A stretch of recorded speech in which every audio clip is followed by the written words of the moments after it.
Thanks, everyone, for joining us on another episode of Untold Radio. Tonight, we'll be talking with the producer and one of the featured authors of the documentary A Flash of Beauty, Bigfoot Revealed. A Flash of Beauty, Bigfoot Revealed presents interviews with researchers and eyewitnesses. The film covers Bigfoot's historical accounts, the significance of the indigenous culture, and the emotional impact of the Sasquatch experience. And Wait, don't give it all away. Surprise. Yeah, anyhow, it's hot in here. My air conditioner broke. So we're going through a heat wave, aren't we? Well, today it's not so bad, but yesterday when it was down completely, it was 110 and probably 120 in the house. It was real because we have these huge windows and they heat up, it's all the sun.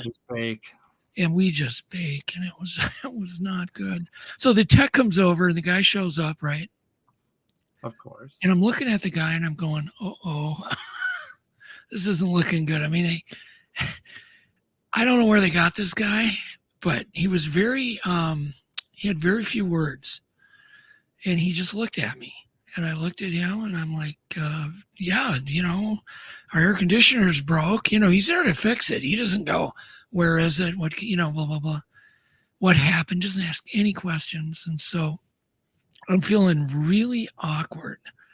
And so I take him to the downstairs, take him to the unit, and he just stands out there and he stares at it.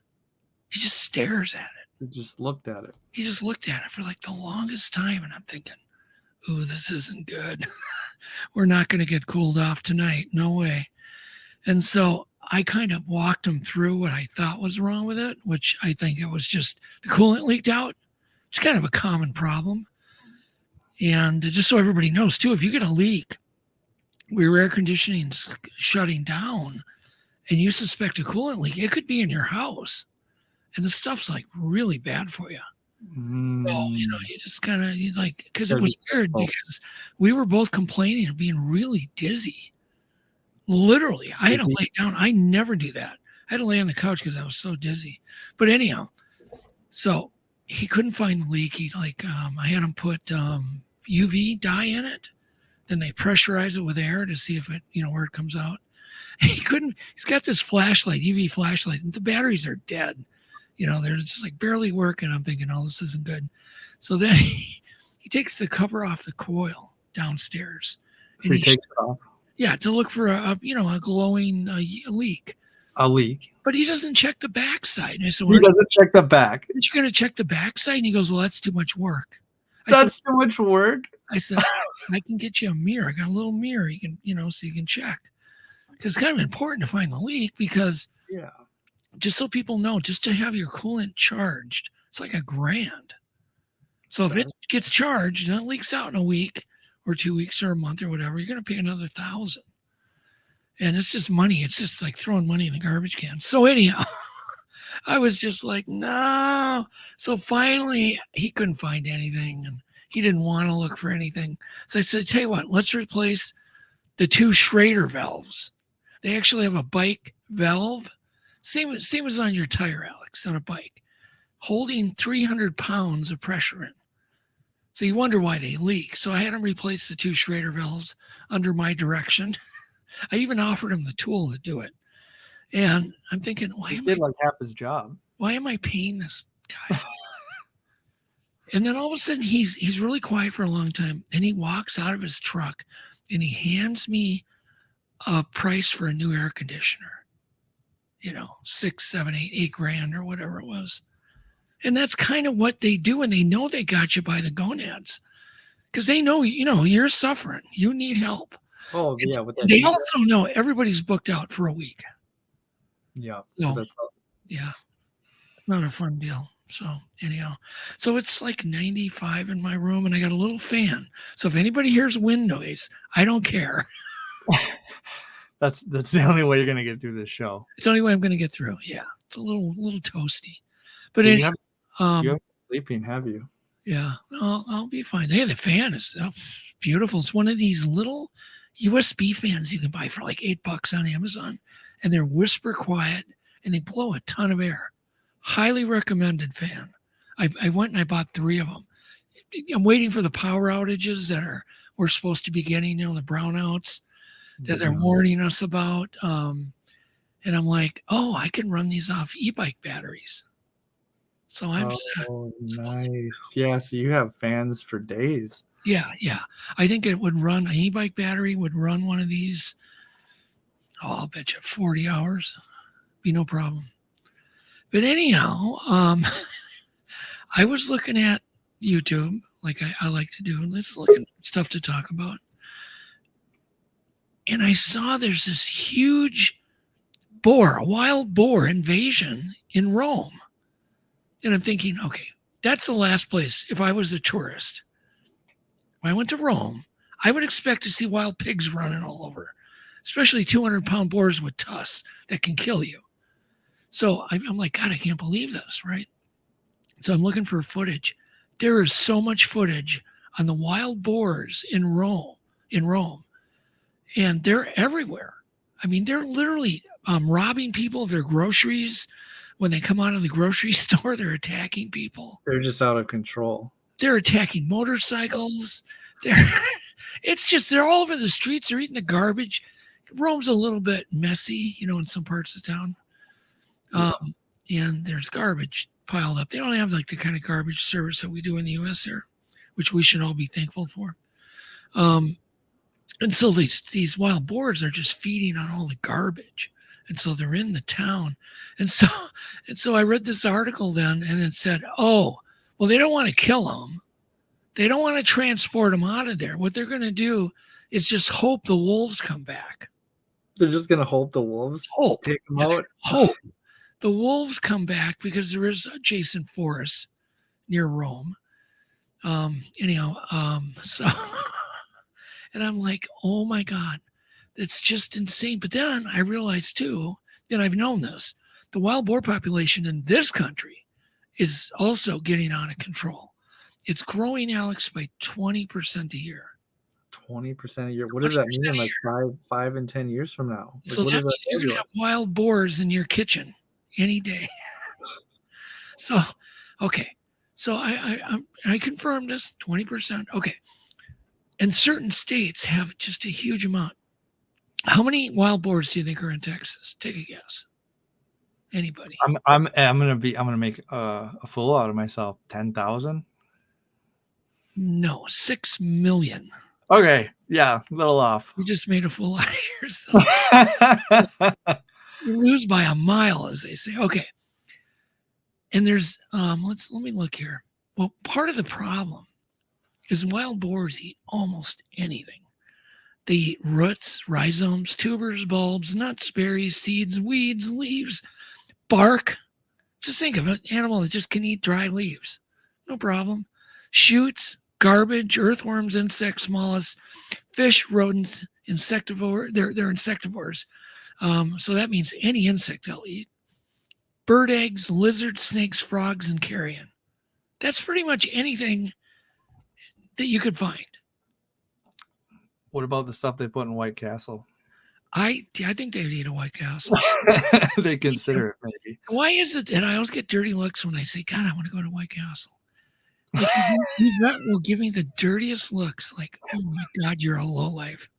I'm like, oh my God, they're so good. Do you like them? I mean, I don't tell people in public that I eat White Castle. Anyhow, so we've got 20 million in the U.S. right now. So if they're in your kitchen, though, is that technically DoorDash then? If dinner is coming right in through your front door? Exactly. And well, they're good eating. I won't disagree there. But there's not many hunters anymore. There really isn't. Obviously, they're not winning the war on wild boar. Is that the source of the problem, you think? The source of the problem is they breed like crazy. They really don't have any natural enemies, probably except Bigfoot. And that's, I've heard the researchers talking to me about, that they're feeding on wild boars. That'd be a huge source of food, protein. And there's evidence of it, eyewitness testimony. So with that said, wild boars could become a problem even in Minnesota, we do now have them here, just so you know. They are in Minnesota now. And, they're all escapees. We have I think it's the Eurasian boar in the U.S. here, where over in Europe, it's a slightly smaller version, where here they can get up to 1,000, 1,100 pounds, 8 to 12 feet long. So I want you to picture this now. 12 feet long. 12 feet long. In fact, Monster Quest, we did one show on these giant boars. In fact, we put a camera on wild boars. But I want you to picture running into a hog that has tusks, that wants to kill you, that's 12 foot long and weighs 1,100 pounds. I think I'd stepped through a time machine and was in a different era. Yeah, it's nuts. Okay.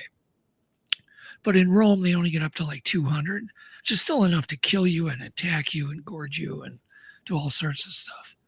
So apparently it says here, animal attacks are rare on humans, but they can be serious. And that's absolutely true. I mean, we interviewed a guy that had his leg just totally, gashed in and split open. Yeah. Yeah, it was really bad. So they'll hit you in the thigh and they'll just keep attacking you. They'll just keep ramming into you with their tusks. Yeah, so there was a hog, one that was photographed, Hogzilla, that was claimed to be 12 foot long, but it was more like 8 foot long and 800 pounds. But there was one in Georgia that was confirmed to be 1,100 pounds and 10 foot long. So, but there's plenty of stories of people saying they've seen them bigger. So that's, it's bigger than a grizzly bear. Yeah, that's massive. Yeah, that's one big pig. Are they super aggressive normally? Yeah, they actually are. Yeah, they are. During certain times of year. Like mating season or what? Mating, yeah.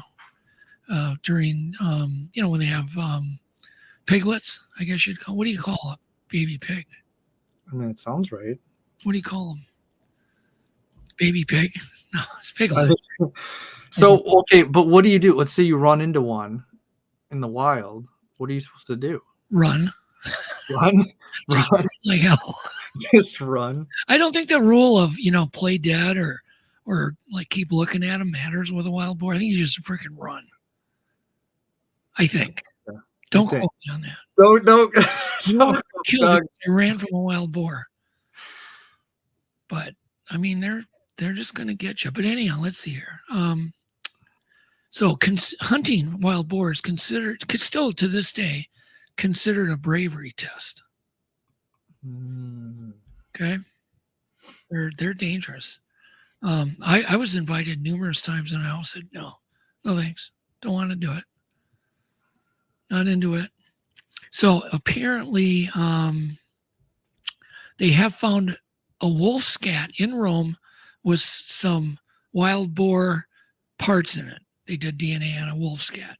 So they found one wolf scat with a little bit of boar in it, and now that's going to save the whole problem instantly. It's just a joke. Oh my God. Hope is not a plan. That's their plan. Yeah. I'm so glad I don't live in Rome right now. Okay. What else? We covered that. Yeah. So I did see the footage, and it's actually on YouTube, of this woman getting robbed of all her. It's a whole gang. They call them a gang of boars. Will surround somebody and just attack them for their food. It's absolutely nuts. And the forest. Let's see. Apparently they have nature reserves on the outskirts, and one of them is called the Lazio region around Rome. So do you think we could find more Bigfoot where there are a bunch of these things? Well, in Texas, there's a lot of reports of Bigfoot, and that's always been my theory too. There's just so much food. There's wild boars everywhere in Texas. And so apparently there's 10 states that have harbored the most. Most of them are down south. Apparently they prefer warm weather, but they can survive just fine in the snow. No problem. I don't think wild boars give a damn. They're just that kind of animal. They just don't care, So where are these states? I wrote them down. Do you think I could find them? Of course not. Of course not. You're talking about all the states with the most amount of boars. Yeah, it's just gone. Binked off. You said Texas is one of them? Yeah, Texas, Georgia, Tennessee, I think, Florida. Florida's got a lot. Florida, really? Louisiana, yeah. So they'll be in Disneyland soon enough. I don't know what they do. I've never seen one. I've never seen a wild boar, ever. And all the stuff I've done, I've never seen them either. I've never wanted to either, ever. And, you know, I think they're kind of ugly. I don't know if I'd want to eat one, only because they're so ugly. I like pork, but wild boar can carry a lot of diseases, various lung diseases, and all sorts of, I don't know. So it would be my thing. It's just not my thing. And there also a whole bunch of ugly birds I was looking at. I like looking at weird birds. And the reason I do is because back in probably was in the middle 80s, I was driving my motorcycle and I decided to take a bunch of back trails. It wasn't even a dirt bike, it was a street bike. And I go to this spot and I stop my motorcycle and it's by a stream. And there is this beautiful red bird that's probably, it's almost like 2 feet long. Its body, it's on the side of a tree and it's got these long, really long tail that, that crisscrossed. Almost like the legendary phoenix. And I watched it for a while and it took off and flew away. And I've been searching bird books and searching, just kind of any source I can books, for that bird. I'm obsessed with that bird. But during my journeys of looking at rare birds, because there are a lot of them, I came across a bird that I actually did see once. Can you look up a pote? Oh my God, I don't even know how to say it. It's almost embarrassing. It is called a patoo, but I think it's Potoo. Patoo. The weirdest looking thing you ever saw. It looks like a cross between a toad and a lizard. Okay. Did you find it? I think I might. Try Potoo. Potoo? Yeah. Okay, yeah, that's weird. I found my notes. They're there. It's definitely weird. You see one that's just fine. Yeah, look at that thing. It's not that sitting on the fence. I just run. They're a South American bird. What a weird bird. Isn't that the weirdest looking thing you've ever seen? And then there's always the one I keep running across, which is the shoebill. The shoebill? No, I'm gonna look it up. Oh my God, the shoebill stork. They are freaky as heck. They have a beak on them that's just wow. What the heck? Pop one of those up.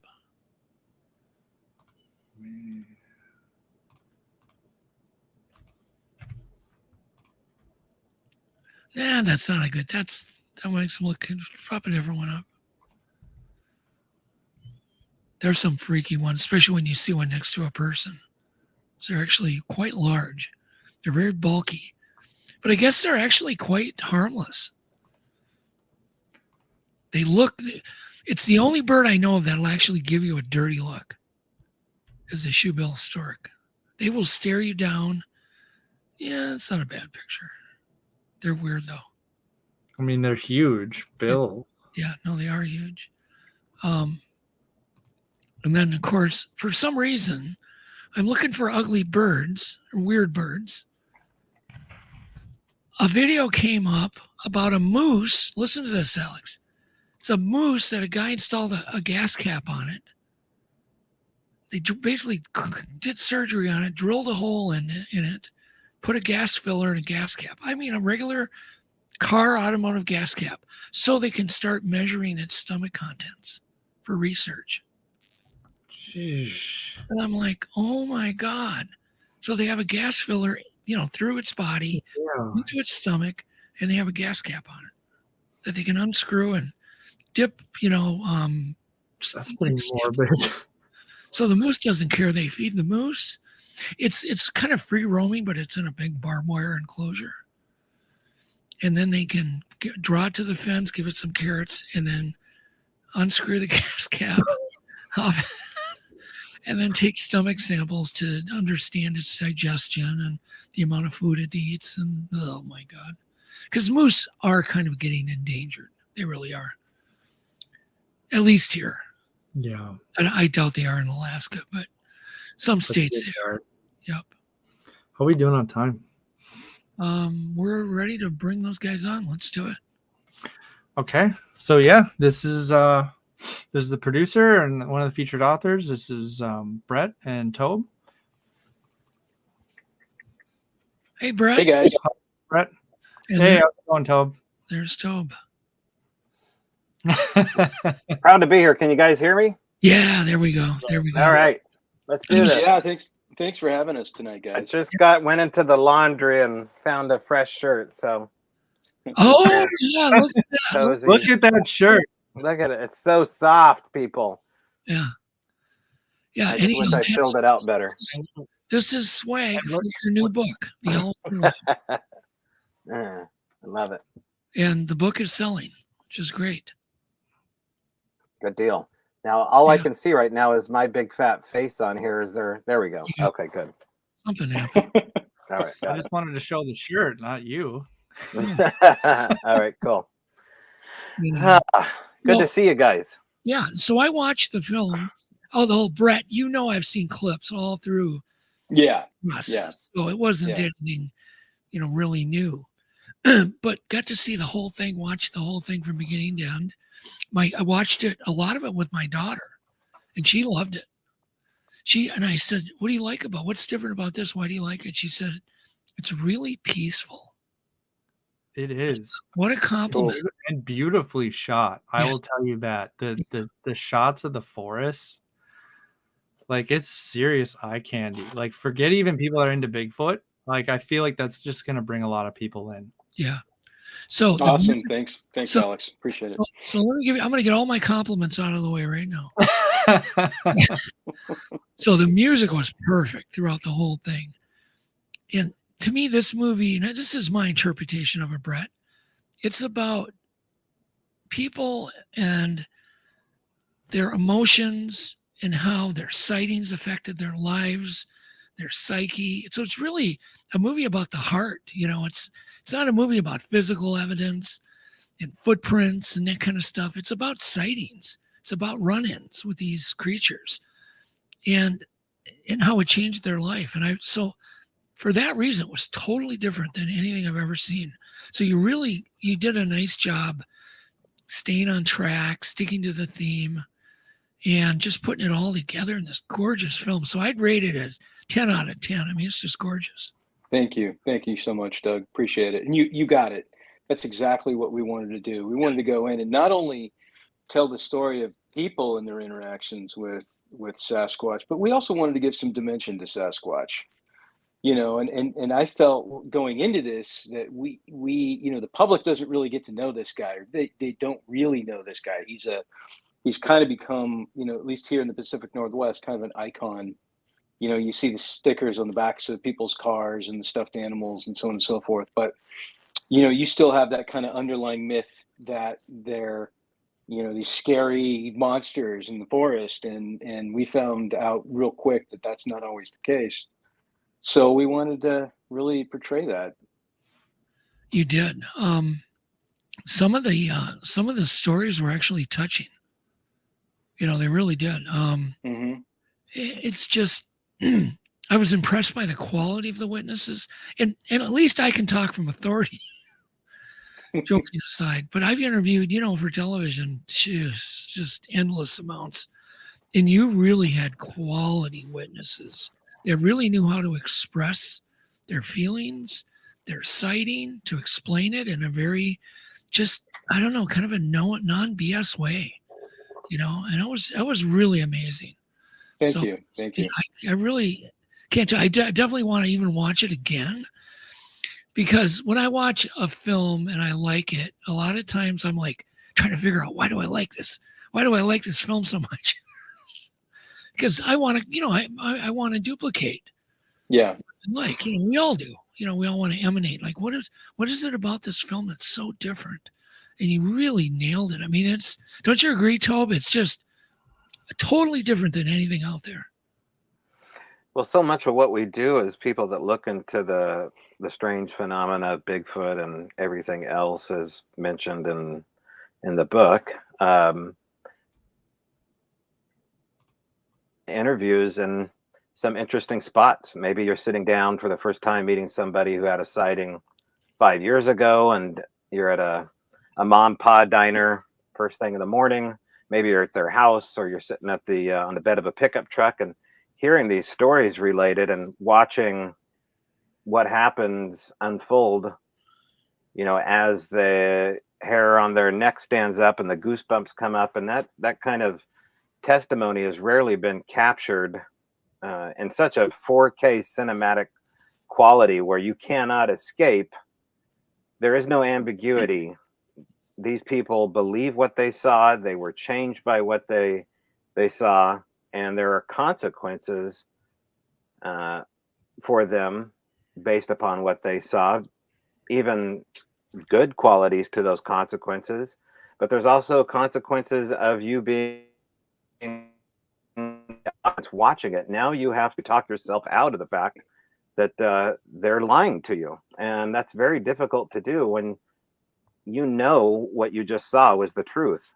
And so as Brett and Jill were explaining that, and I was watching them film Daryl and myself, that patience was coming across to me, and there was no rush to sensationalize a detail. One of the hardest things to do for me is to sit there and look at somebody without trying to recall what happened.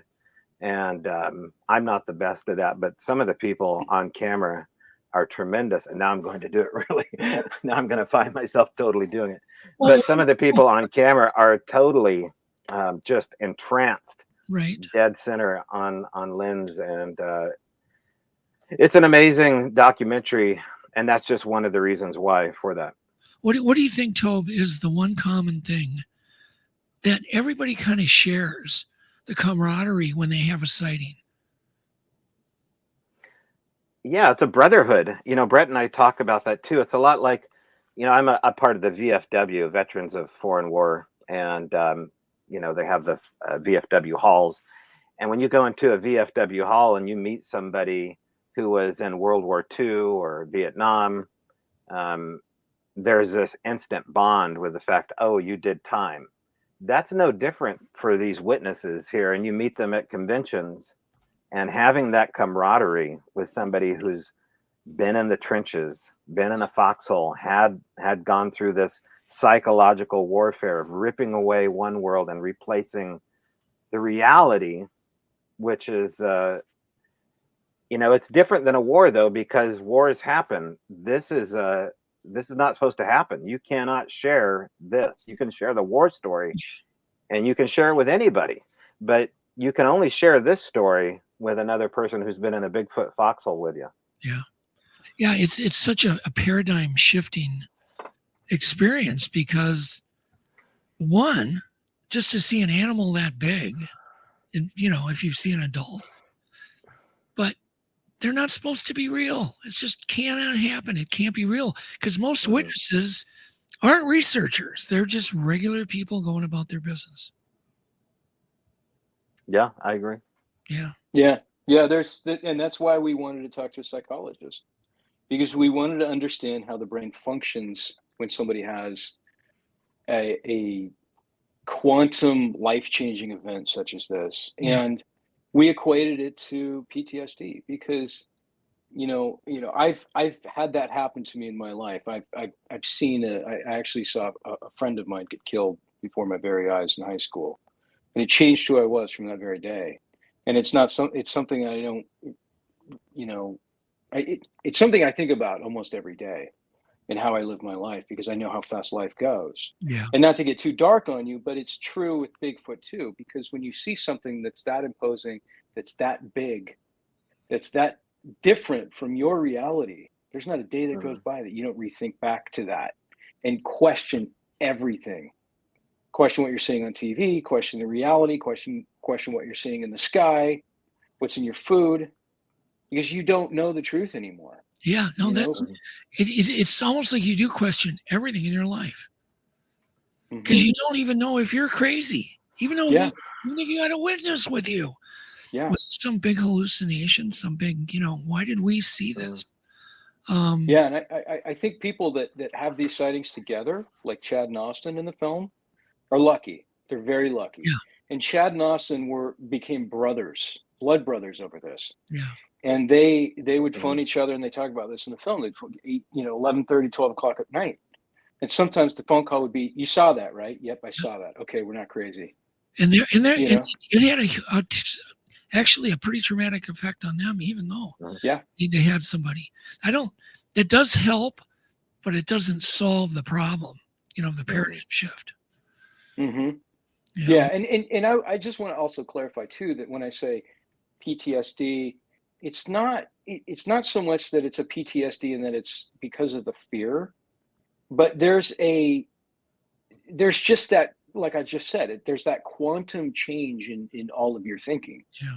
It just it's kind of earth shattering to a certain extent. So that may be the case, with a good sighting or a scary, fearful sighting. I think there's a certain amount of fear with every sighting, just because that's just who we are. That's how our brain works. But that, those sightings can be positive. I mean, there was nothing for Chad and Austin to be afraid of. They were across the lake, they could have gotten away from that thing probably pretty quickly. And, there was nothing that was aggressive or threatening towards them. Right. So, it seems to me like through the production of this documentary, that's been about, I would say more than half of the experiences have either been, like the quick across the road or some other experience that wasn't necessarily negative in nature, but it still changed that person. They still became different people because of it. Don't you feel that this would almost equate to not just seeing a UFO up close, but to seeing the aliens up close? 100%. Yeah. 100%. Yeah. I mean, to equate it to that. Absolutely. I didn't shut my phone off. I owe you $20, Alex. So, the other thing too I want to address is, if I can just answer one thing here, Doug, regarding the PTSD thing. It's made me address some stuff from what happened with Daryl and I, because similar to the fellows that Brett just talked about, there is this camaraderie, this brotherhood of trauma that happens, and it's not necessarily a bad story that I have to tell, but it has to do with this is going to sound crazy, but it has to do with the longing for the strange. Because when you're immersed that much in this new world, and it is so magical and so different and so unique, I don't know if it's the endorphin rush or if it's the adrenaline attached to it, but when that endorphin rush disappears and you go back to the 9-to-5 life that we all experience, which is kind of like a form of slavery, you miss it. And that kind of sadness that I've had, I haven't really been able to express to anybody, sometimes not even Daryl, who's involved with this story, because I had a different sensation about what happened there. For me, it was 15 years of waiting for a place like this to exist. And I get a sense of that from these other people too, that they're all waiting to ride that monkey again. And it's maybe never going to happen. Well, it reminds me of, like, I've known a number of explorers, Arctic explorers, that are gone for 7-8 months at a time. And then they come home and all that adrenaline's gone. And they go crazy. They just go straight crazy at home. Feel empty. They have to go out and experience that again. And yes, certainly that's what causes a lot of people, including me, because when I found those footprints up in the Arctic, that was because it was a reality. These things are real. It's still a life change, even though I didn't see a creature. Those footprints were very real to me, and I knew there was nothing that existed that made them. Mhm. And I had to get answers, and I've been on that search ever since, looking for that. The little high you get when you have a little breakthrough, or Mhm. you do find something, or you find a hair. It's That exciting. sense of wonder. Yeah, sense of Mhm. wonder. Yeah. And I think that's one thing that we all do share, and including you, Brett, as a filmmaker who tackled this, is a higher form of intelligence, because you're actually curious about the world. You're not just, I know everything. We know everything. There's nothing to learn. Everything's solved, no mysteries. And I feel bad for people like that. When I do a lecture, it's the first thing I tell everybody in the audience, that you're some of the most intelligent people I've ever met, before I even start talking, because they're there to learn. They're there just because they're curious, So it's amazing. So one of the things, an obvious question, Brett, how did you even go from your normal life to jumping in this, whole crazy field? That's kind of a long story, but Outline it. I don't want it to get bogged starts. on it, but What's that? I don't want to bog on it, but there's so No, many no, no, things no. we can talk about. But how did you get But interested? I mean, it started when I was a kid. It started with watching Spielberg films in the '80s. It Oh, started with, one of the many things Tobin and I have in common is Close Encounters of the Third Kind. And, incidentally, I found out that the principal photography started on that film the day that I was born. That was the exact day, not my birthday, but the day I came onto this earth was day number one of principal photography, December 29th, 1975. And I don't believe in coincidences. And that film sucked me in, even as a kid that shouldn't have understood any of it. But the Mhm. mystery behind it hooked me. The planes turning up in the middle of the desert, the shipwreck, the yeah. aliens, the lights, the way that the phenomenon was controlling Roy Neary. And then later on in life, one of my best friends had the last name Neary, and then I met another guy who's a cinematographer with the last name Neary. So again, no more coincidences. But that's what spurred my interest in the supernatural and the unknown. And being a native Oregonian, Bigfoot was just always there. I mean, it was always in the background. My father was into the unknown, and so whenever we'd leave the house, we're minutes from these tall Doug firs and forests and stuff. We would talk about Bigfoot. We would look for him on road trips, so on and so forth. So we got to know some folks in the Bigfoot community, actually through some potential investors that we were working with on a film back in 2012. And they invited us out to a Bigfoot conference, and we were like, "Yeah, let's do this," because it was a private invitation, and got to know some folks. We met Todd Neese and Ron Moorhead and Peter Byrne, and we started at the top. So, long story short, is we kept that in the back pocket, that we had always wanted to do a documentary about Bigfoot, both Jill and I. And when the pandemic hit, we knew that this was our opportunity. The window had opened, the door had opened for us to go out there and social distance, if you will. And we figured, the pandemic, just like everybody else, was going to last 6 months. So we go out and we do this film in 6 months. And it took us 2 years because we kept following a trail that we felt we were being led down. So I'm going And to stop that's, you right. I got to yeah, stop right there, Brett. yeah. So you found the trail, or did you have a trail you wanted to go down? We followed the trail like documentary filmmakers. And we kind of feel like this found us. Like there's never been there was never, throughout the process of making this movie, everything always felt the way it's supposed to be, and it felt right. So we had some things that were very important that we knew that we needed to do. The emotional experience. We didn't want Bigfoot to be perceived as a monster in our film. We wanted to really flesh out the character of Bigfoot.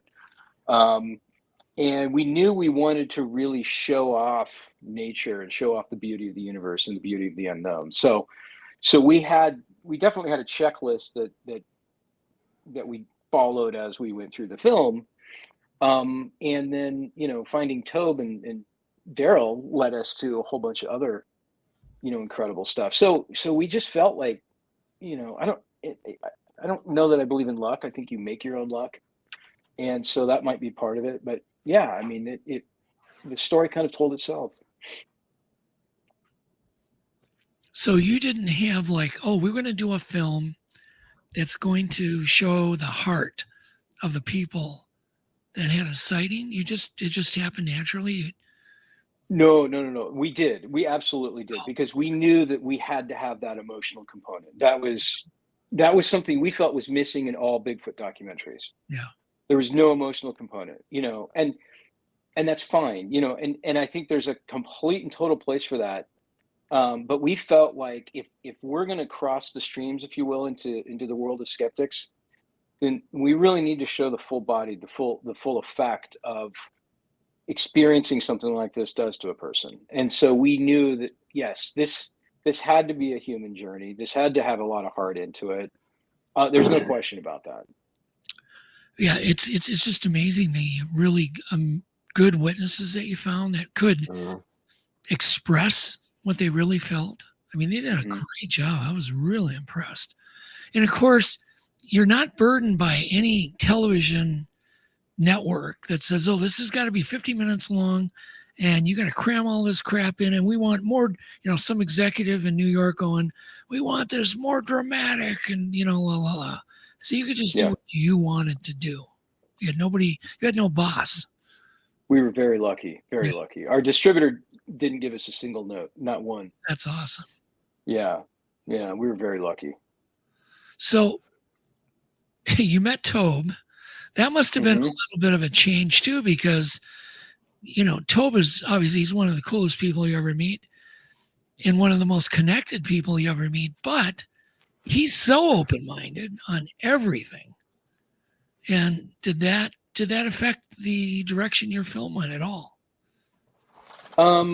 Yes and no. We came into this open-minded ourselves, very open-minded. And what's important to us is presenting all of the data as we find it. The initial cut of this film was close to 5 hours long because we included everything. We included the supernatural. We included gifting. We included some of these things that cross over into the paranormal world. And we realized that we needed to make 2 movies, in post-production. That's what's cool. So you just start putting tapes in buckets, because I can imagine that you've got a lot of material and probably a lot of stuff you want to shoot yet. I did hear rumors. Do you have a title for the new movie? The Paranormal Bigfoot is what it's being called right now. Oh, cool. And that'll be cool. we're gonna get into some science. There's some really strong leads that we're following right now with some folks that have got a great idea behind what and how this phenomena is working. And this phenomena I'm talking about is everything that's in that paranormal world: ghosts, the strange aspects of Bigfoot, the orbs, which have been called ball lightning before. I mean, there's nice, interesting explanations that really kind of fit into this new world of quantum physics and so on and so forth. So we're going to get into that, because at the end of the day, we just don't have the science to explain this stuff. The paranormal does not exist. It's just a term to describe something we don't understand yet. Yeah. So we're going to get into that too. Metaphysical. So, Tobe, I know you well enough. You haven't even really come to any conclusion, have you? Or any theories? I mean, you're just totally open-minded. Anything goes. It's in discovery of these extended experiencers. Without the voice of the people, the habituators that have said that when the phenomena comes to your ranch, comes to your back 40, comes to your house, comes to your acreage, that the phenomena gets comfortable and other things get comfortable as well within that sphere of influence. That strangeness that they professed from doing these little monthly meetings, like I started in the little town of Leesburg, Oregon, once a month,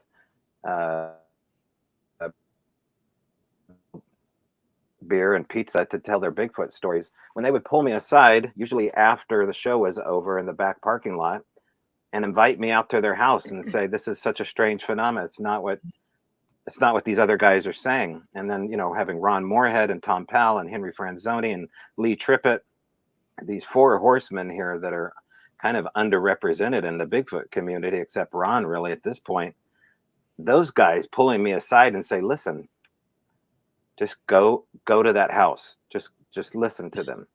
Just spend time at that house. And keeping all that under the radar for years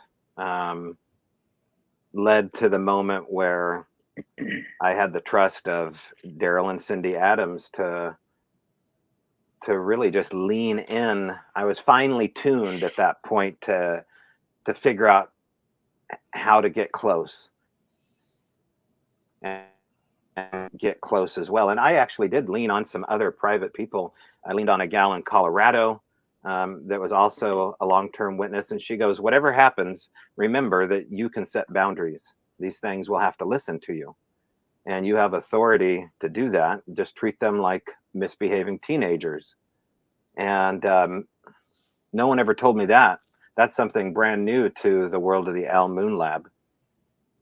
And so, having Jill and Brett, like I said, pace out these conversations in a way that was almost like going to a therapy session. It wasn't like, and I would like to talk to these other people in the show as well, but it is a form of therapy working with Mike, Jill, and Brett, because they do give you the time to really work out the thought process. They're not chasing down the shot.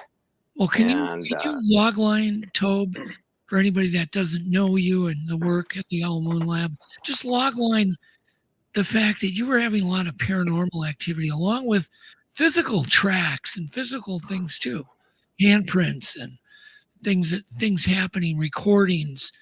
But audio recording is a physical thing. So can you just kind of logline some of what? Well, you're using an industry word. What do you mean logline? Well, just, summarize it. Oh, okay. Yeah, the synopsis of the Al Moon Lab. In short, it is the story of, my origin story of why I got involved with looking into the strange unusual, which starts with Close Encounters of the Third Kind and Roy Neary as well, and ends up around 2018 in a small farmhouse in the middle of the Umpqua Valley Forest with Daryl and Cindy Adams, who basically give me the keys to them to move in and study strangeness happening. And, I think the most adequate way to describe what happened at that property is that it was a revolving door of mystery. Of course, the foundation is built off of Sasquatch. At least that's what we thought. But then when you had all the other strangeness, including the strange sounds, the strange lights, the strange handprints, footprints, and then the concert of emotion and eyewitness testimony from the people on the other farmsteads and homesteads talking to you about the blue-eyed bear that would come down to the forest and follow them back to their house, or the swinging chandelier that would drop down below the tree level, and missing time and animal mutilations. It got to the point where it was a full-time job to study this, and that's the way we treated it. I'm working 40 hours at least as a truck driver, and Daryl is new to researching really at that point. And so it's a school of hard knocks. There's a lot more that we could have done. Mm-hmm. It's kind of like a little mini Skinwalker Ranch, sort of. Well, of course, you toy around with that language, but I had a friend said, well, don't ever borrow anybody else's material if you can help it. And so we kind of steered away from, saying that too much. But, this is jumping ahead too much. What I know now is that since I left that property, there's other caretakers involved, including Brett and Jill, who are just down there, including a guy named Mark Parker, who's in this documentary. And I'll have you talk more about that, Brett, a seasoned bow hunter who had an initial sighting before Daryl brought him to Cottage Grove to experience this place. And knowing that there's can validate what I wrote about, that's the best thing you can do, is get validation from people that are totally neutral. Yeah. So, so what's your take on all that, Brett? There's a lot to unpack there. I mean, there was a lot to unpack when we first met Tobe and Daryl, and we thought, we met them early on in the very beginning, and we thought, here's our documentary. It's all of this craziness that's surrounding the events at the Owl Moon Lab and the Owl Moon Wilderness. And then we backed off that a little bit because we kept meeting people that had these extraordinary stories. And so that's when we started to have those kinds of seeds of the second film. But the stuff that's happening the stuff that happened to them down there is nothing short of extraordinary. And, when we went down there the first time, there was definitely an electricity. There was a vibe in the air. That was that was just under 2 years ago, almost to the day. And, we were just back there on Sunday on our way home from Bluff Creek, and we stopped in there, and there's still a vibe there. There's a presence, but it's changed. I mean, we've seen this area change quite a bit, and it feels like it's growing into something different, something else. I don't know if that means it's maturing or if it's going through a phase or if the inhabitants are moving on.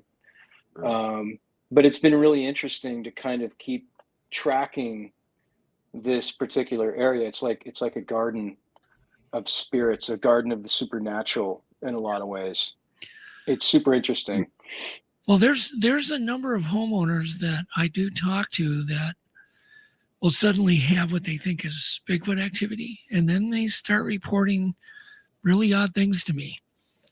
Finding rocks stacked on their toilet, like where does that come from? Or things missing, things that just can't be missing are missing, and hearing things and things being lifted on their property that just cannot be lifted, but they're being lifted because, they might weigh 2,000 pounds, but they're reporting these things being carried and moved, which makes no sense. Even for a Bigfoot to lift 2,000 pounds and move something, So it's confusing to people. But I would estimate there are thousands of homeowners that live in rural America that are experiencing some type of bizarre activity that they're just scared. They want answers. Oh yeah. There's no question about it. I mean, there's some folks that you've worked with, I think, up near Chehalis, Tobe, that have had some of those similar experiences. Oh yeah. Not everybody wants to go on camera. They much prefer talking on the phone or sitting by the campfire. But yeah, you're exactly right, Doug. And I know that Blaine has related some incredible evidence. I have heard less of your evidence, Alex, as far as your experiences, but I've heard from your brother. Say, Tobe, Alex is somebody that got PTSD right away. He went out with his brother one time researching. Is that true, Alex? That was enough. Right. I like it under the lights. He found it interesting, but I think when they were seeing orbs, that was like too much. They're in the middle of the forest and they're seeing these lights darting around, and they're just like, that was enough for Alex. But he's interested in the topic. Absolutely. But he's one of those people, I don't blame him, that doesn't necessarily want to put himself in physically out there. He doesn't want to get torn in two by a Bigfoot or whatever they do. He just doesn't want anything to do with it. Brett, since the cat's kind of out of the bag with part 2, I never asked you, anybody that you interviewed, did they go off on tangents about the stranger things and you're just holding back on the footage? Did it always go to the territory of just like the lights or the hitchhiker effect? Did it end up there with a lot of them? It went there, but to different degrees. Mel Skahan talks about an incredible experience that he had. Chad and Austin talk about the aftermath of their sighting, and their wife dropped them off and he told her, he said, don't come pick us up under any circumstances. We're out here making YouTube survival videos. We're roughing this thing. We're going to do it legit. They didn't even bring a handgun with them, which is rare for those guys. And they were so scared because they were hearing sounds and getting these feelings of dread surrounding them at 360 degrees in the middle of the night, that both those guys ran down the side of the mountain to get cell phone range to call his wife so she could drive 70 miles at 3:00 in the morning after dropping the kids off at grandma's to pick them up. And these are guys that have hunted. They've been out in the wilderness their entire lives. And let me tell you something. I climbed that mountain to film. You kind of park your car and you get this long trail that you got to go up. And for them to have run down the side of the mountain in the dark was pretty ballsy. These guys were petrified because they were hearing knocks and voices and all kinds of stuff. But it was also the feeling that they had that almost, and they didn't get into mind speak or anything like that, but they almost did. Chad says something to the effect that they almost felt like they were being told to leave now, that they weren't wanted and that they were surrounded. I think that's the most common thing that they'll just say, I was out cutting wood, and all of a sudden I literally felt like I had to drop my chainsaw for no reason and just leave. Just bizarre, And Brett, they say something interesting in that film, and I never really questioned you beyond the state. And Austin say, we feel as though if we would have brought our camera equipment, we probably wouldn't have had that sighting. And this is a roundtable discussion for all of us. Doug, Alex, why would that be? Why would that matter? Yeah, that's kind of the big question. I think it's probably my biggest question. What is and how are they avoiding cameras so perfectly? Literally just last week, we had a bunch of venison and cameras at a research area. All the meat disappears. In all separate piles. So it isn't just one thing disappearing. It's 20 things disappearing. Not one picture, not one video, nothing. Just gone. Well, and I've happened to us.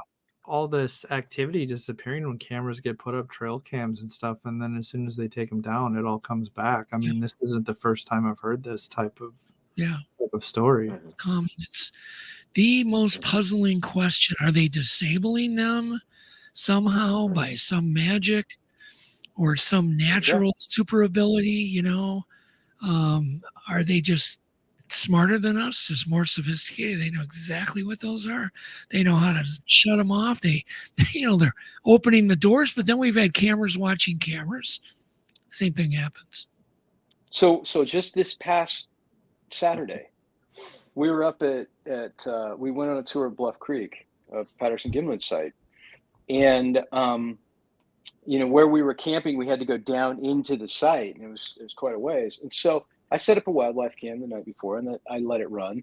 And the camera was pointed towards our camp. And we took an apple, and we set an apple down on the ground.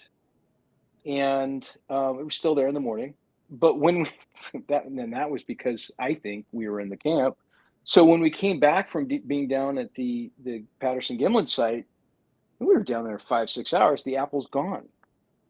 And so I went back to review the wildlife cam footage, and it cuts from us driving up the road with the apple, and then it cuts back to the apple's gone and we're driving back in.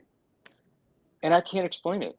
You know what I mean? It should have triggered when that apple moved, because something had to have come in and grabbed it. It's not so much that the apple was big enough to trigger it, but something grabbed it and moved it, and there's nothing there.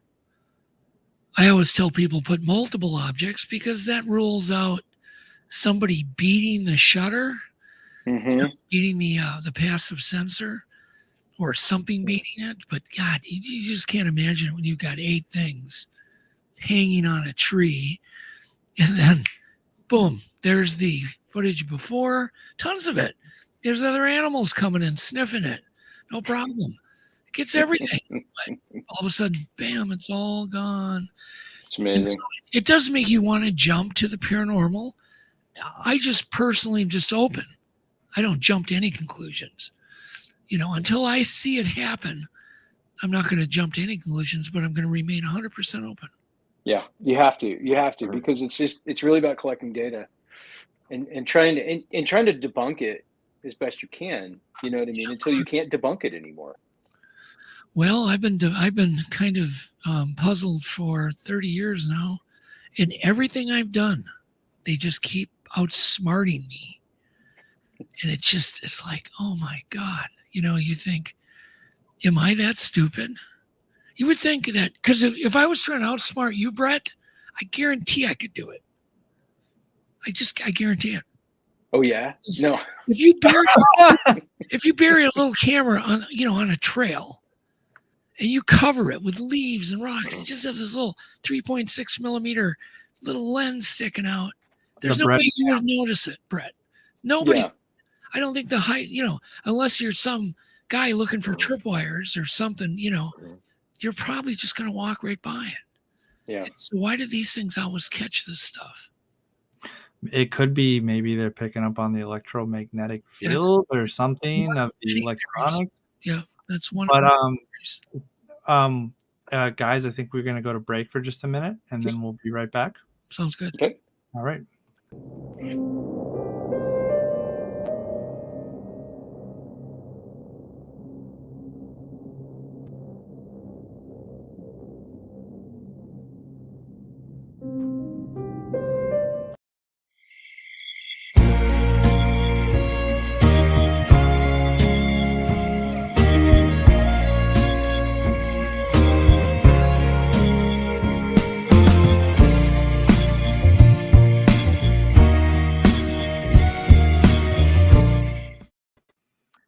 And we're back. So what do you guys think? Do you think there's any reason why they could deliberately avoid cameras? Is there anything there, or I think that these things are highly electrical, and they're able to manipulate electricity. There are animals out there that have similar attributes, and it's stunning how some animals use electricity. I mean, I don't know. I'm not a scientist. These are just my thoughts, opinions, theories. But I think that they are really in tune with the environment. Whatever it is. I mean, we saw Jill and Mike Ferry and I saw eye shine in the Midwest. And we had a hard time debunking it. I glow. So I glow, Brett, or I shine. Was it glowing? It was glowing. I mean, this wasn't being reflected back. Okay. Like a deer in headlights. This was electricity or energy that was being generated within themselves. Yeah. And I mean, it's common knowledge that human beings have however many volts running through them at any given time. Our brain functions on electricity, and that's a fact. And we're talking about something that has total and complete command of their electricity. I heard a theory yesterday that behind this idea, whenever people see them running, they kind of do this glide, and people are like, "This thing doesn't run or move; it floats over the." Yeah, it like floats, and the idea is that they have anti-gravity potential. That they're able to manipulate. If they're able to manipulate through solid matter, they're able to manipulate almost everything. And so when they're running, they're doing kind of this anti-gravity, skimming the surface, if you will, type run. Yeah. How do you feel, Tone? Oh, go ahead, Alex. I was just going to say. I keep going back to Officer Jeff Boiler, and I talk about. I wish he was in the doc, but we weren't able to get this interview. But he did a episode of Paranormal Witness called "Watched in the Woods" Season 1, and but before that, he came to Ike's Pizza and told me about his story in the parking lot. And what he told me is a little bit different than what he did on TV. And to cut to the short of it, he had a encounter in the Three Sisters Wilderness. And it was a prolonged, terrifying encounter. But it started with what he thought was an elk standing on the bluff of the South Sister. And then this elk turned and looked at him. You could see it was this giant caveman, a red-headed caveman, is what he said. And he was off duty, but he still had his piece with him. And as he opened his jaw in amazement and then turned his head, this thing opened its jaw in amazement and turned its head. And what he says to me privately, he goes, this thing wasn't mimicking me. It was mocking me. It was making fun of me. And I knew that as an officer, just based upon the body language of other perpetrators I'd worked with. But my point is about time distortion, or possibly their in tuneness to be able to predict things, including cameras, comes at this point when Jeff said, that moment when I knew this thing was aggressive and it was mocking me, I thought about grabbing my gun. He goes, it was at the moment that I thought about getting my gun that this thing left. He goes, I didn't reach. My mind triggered to the fact, oh my God, I got my gun. I've got a perpetrator here. I'm in danger. I'm alone. And when that thing left, it left at the moment of his thought. Now, so what's happening there? Are thoughts being picked up by something? Are we putting out an EMF spike that they're able to sense fear or danger, and therefore, well, that's a pretty big distance that he was describing. And I myself have been in areas where people have been selectively pushed out of the woods, as though, I mean, if you have a creature that is putting out a wave distortion in order to push out prey, a predator pushing out prey here, let's just call it something natural for this point. It should have to do it at a parabolic dish and push the whole group out. Instead, what you're happening are people that are selectively pushed out. And oftentimes these people have a gun. Oftentimes these people have something in their hand or dressed in camo, at least in the case when I've been with them. Their motives are different. They're a little bit more freaked out to do this in the beginning. And so I don't know. I listen to what the natives say along the way here, and I don't like to speak on their behalf, but the Native Americans speak about a time of a circle. It's not a linear line. It's a circular line. It's acceptance that all events have already happened. So here I go, stepping out on a bridge here, hanging over in the fringe. I think that whatever is happening here, they are so uniquely in tune with nature that they are nature, that they themselves have become all things within their, and in the forest. And so therefore, in the book, I call them a forest spirit of some kind.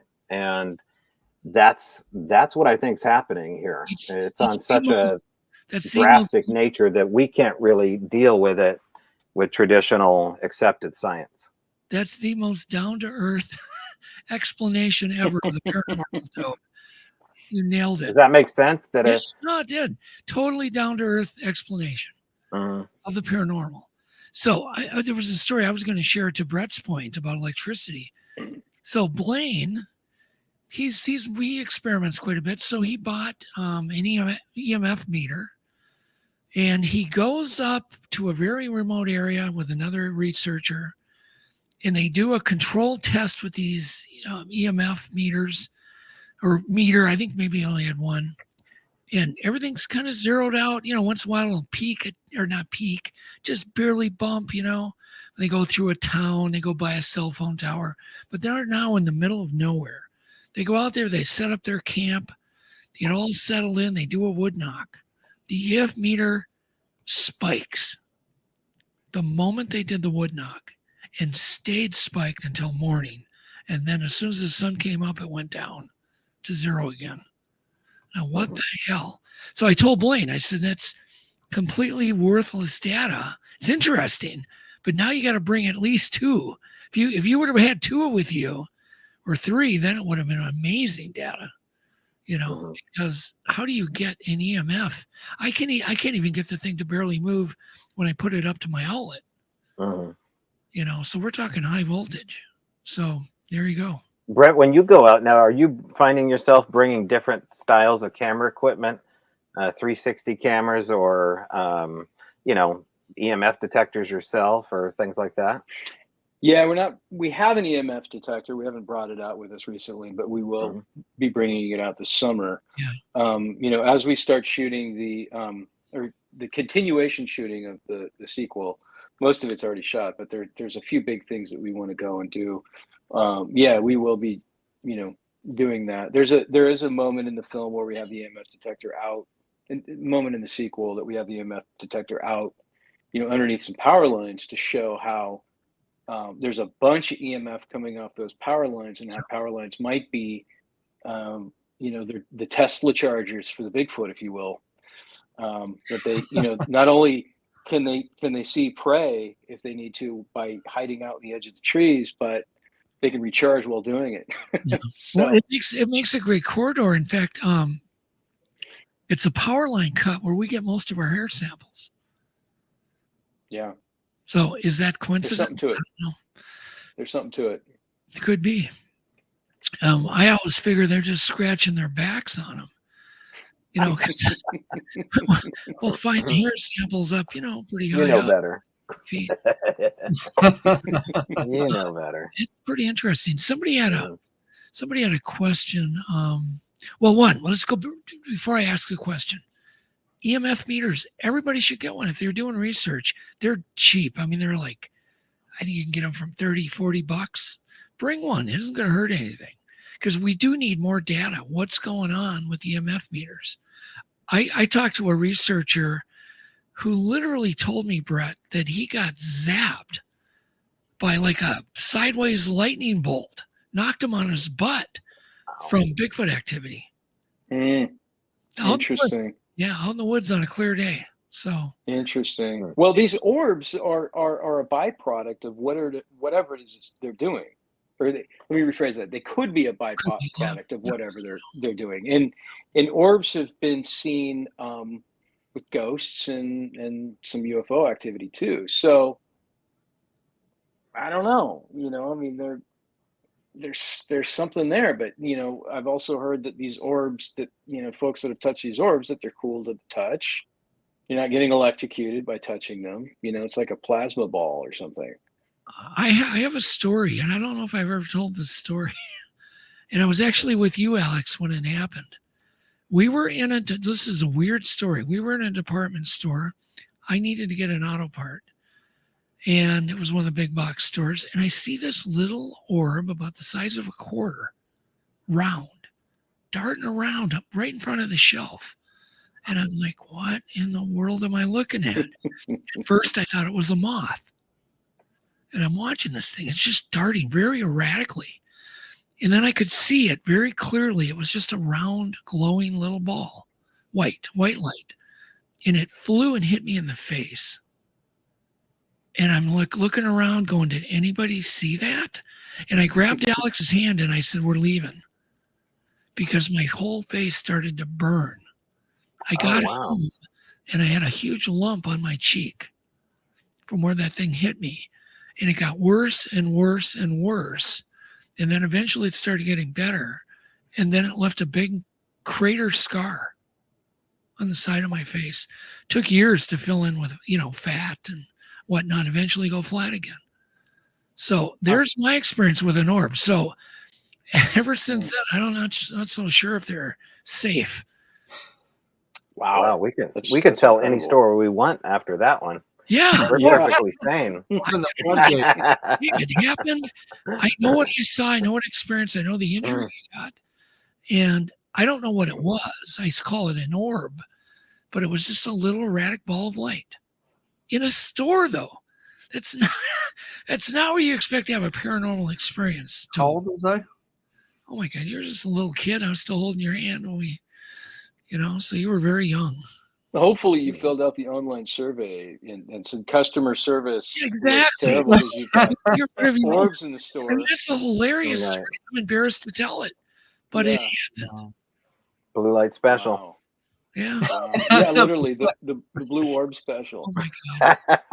I'm already regretting I told that story. No, what are you kidding? I'm holding back on all the craziness, and I know Brett is too. Don't. It's not Bigfoot related, Tobe. It's just department store. It's Walmart related. Maybe. But it does show you, though, that the world is nuts. We don't know anything. We don't know anything. Mm-hmm. That's true. That's true. Now, Doug, I will say this much: if that did happen to you in Walmart, there are stranger things that occur in Walmart. Well, yeah, of course. So Every day. every day, Mhm. May not have been Walmart. It might have been one of the other stores. yeah. Maybe it was Kmart. He was even worse. That'd be beautiful. It was Kmart. Yeah. Came apart. Oh, actually, you know what? It was in Yeah. Forest Lake, Alex. So I Forest think Lake, it was that's what's Walmart. Might have been. Mhm. I bet it was Walmart. Yeah, it was probably Walmart. So anyhow, okay, enough of that. So, somebody had a question here. It was a really good question. Oh, what was the most startling thing that you learned while doing this, Brett? The both of you. Yeah, well, both of you. No, we don't want because I don't want to unleash Tobe. 'Cause I'll behave. I'll behave. He's got that look on his No. I've been pretty good, haven't I, Brett? I haven't gone too far off of left Oh field. no. Go ahead, Not Brett. at all. What's the Not at all. startling thing that you learned doing this? The most startling thing, that's a tough question. I don't know. By the way, it was from Deborah Irvin. Yeah, boy, I'm sorry, Deborah. I don't know. I mean, it's all in a way kind of startling. Mhm. There's nothing, I know I'm going to come up with something after the podcast, of course, but Okay. What off the about top of my head, the Henry yeah. Franzoni statement, Brett? That and maybe you can expand on this. Or I had no idea that Native American culture owned the stories, and the longhouses are basically the copyright facility for the stories and where they stay. I'd never heard that before. Yeah. That's really interesting, and that's an interesting segue, actually. That was startling to me. That Henry Franzoni talks about. He doesn't talk about it in the movie. Unfortunately, it just didn't make the cut. But yeah, I mean, these longhouses are all over the place. These tribes are all over the place across the country, and if they get something, if they get a photo, if they get video of something, that's theirs. They're not sharing it with the tribe, the Mhm. competing tribe, if you will. And the startling part about that is that they've got stacks of clean, clear evidence that they will not show to anybody. We're talking about clean, clear video of a Sasquatch swimming across the Columbia River, which is 2 miles wide. Clear close-up photos. There is all kinds of evidence that they may be keeping in their possession that would prove Bigfoot's existence that we may never see. It may be under lock and key. So that was pretty startling to me. And there's just not going to ever be a way that we're ever going to get to see that. Yeah, actually, that is in the movie, Brett. We do talk about it. We do talk about it a little bit. No, Yeah. he But we don't talk about the details of the film. Henry got to see some of this stuff. right. So he vouched for it. Yeah. He kind of mentions it, but he did talk about the ownership. And I Yeah. thought, God, I'd never heard that before. Probably because Yeah.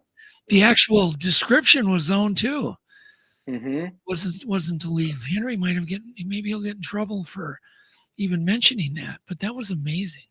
Do you Yeah. think there's Henry anything- Franzoni is Henry Franzoni is a musician in his heart. I think he's retired now, so he's probably looking at being a full-time musician. Yeah. And he is just poetry and jazz, and he's a beatnik, and he's got this coolness to him. He's kind of like a Tom Waits type of character, and his Bigfoot prowess is just so vast. I mean, he started the internet board for Bigfoot forums before the internet was really even a thing.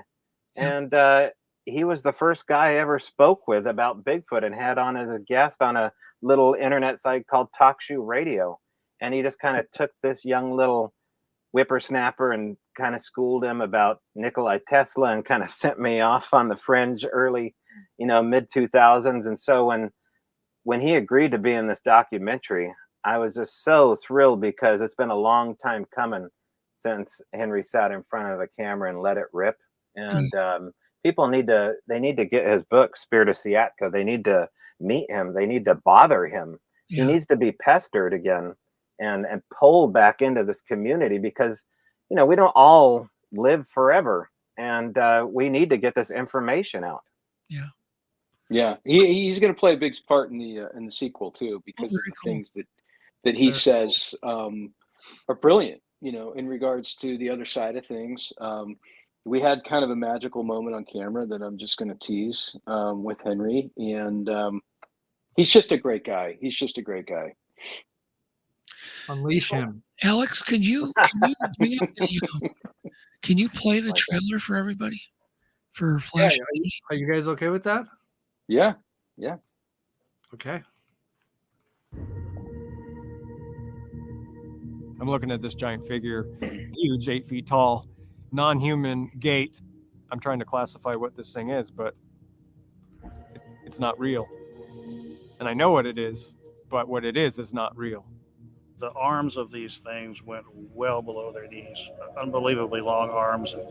When I looked up, there was a young male looking at me. Something's going around my tent. It stops behind me, and then contact. We tried. We really tried to get pictures, but these things seem to outfox us. Something is leaving footprints. As you start utilizing the data and you start seeing the data tell the story, the whole story unfolds right before your eyes. The way it pulled its little one, its young, behind it with its arm. I mean, I can't even put it in words. It was so unreal. Knowing about them, they seemed too intelligent for me to consider them as something you could go out and hunt like an animal. That is, whoa. So these were brought here. I had one client talk about how muscular it was and how broad its shoulders were and how it's just was in awe of this incredibly majestic creature. You will always have that with you. You will always remember that moment. When he was walking away, I called out to him, "You're the most beautiful creature in the world. Please don't go." I was that person. I did not believe. I just thought it was a myth. Open up your minds because they're out there. Here we go. So the movies. Oh, whoops! What was that, Alex?